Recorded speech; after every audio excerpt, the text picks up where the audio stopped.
put my mind to rest. 2 times click and I'm acting low. A pound of weed and a bag of blow.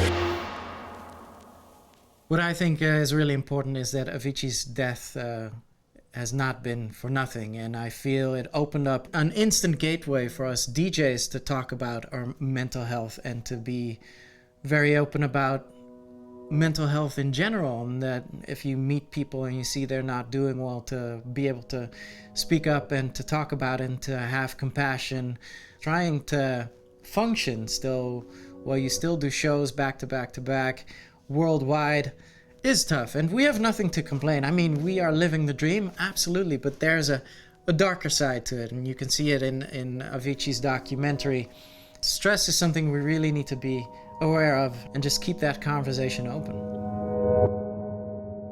We met online by Tim popping up on my Laid Back Luke forum, which was a big platform for up-and-coming young producers.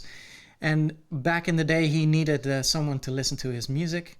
And me and my community did that actively on my forum. And so one day he popped up. What I think the best thing is that I worked with Tim with was developing his sound, developing his producer skills. I always came back with feedback, and sometimes within a track I needed to come back to him 2 or 3 times saying, no, this sucks, like do this and try and do that angle. And instead of getting demotivated, he always used this as fuel to just become better and better.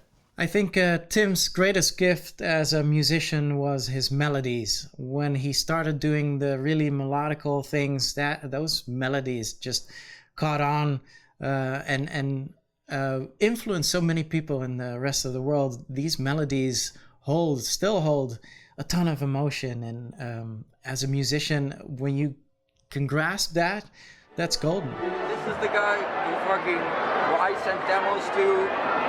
How many years ago? 8 years ago? Ages ago. Yeah, 8-9 years ago. Thank you. Start off with. Thank you so much.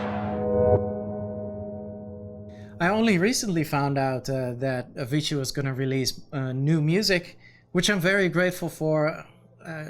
I actually always hoped, and especially when he stopped touring, that we would just keep enjoying his music and his new music.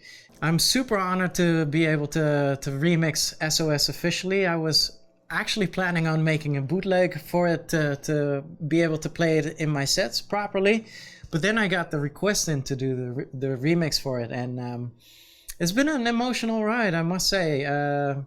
Getting the stems in, the stems said Avicii SOS stems by Tim Berg, and I opened the folder and I started to cry, man. It was I just felt, what would Tim think if he would know that I was finally going to do a remix for him.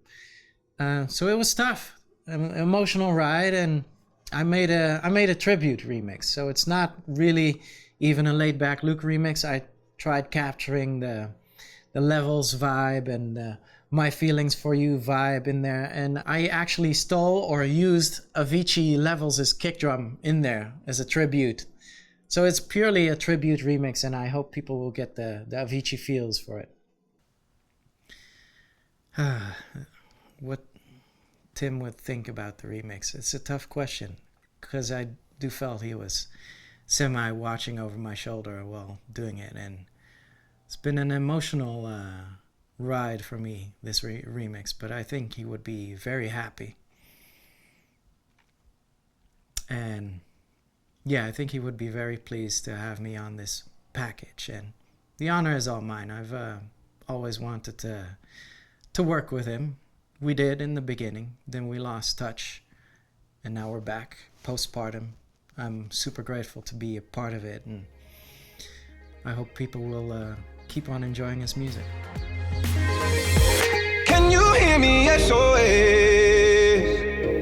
Help me put my mind to rest.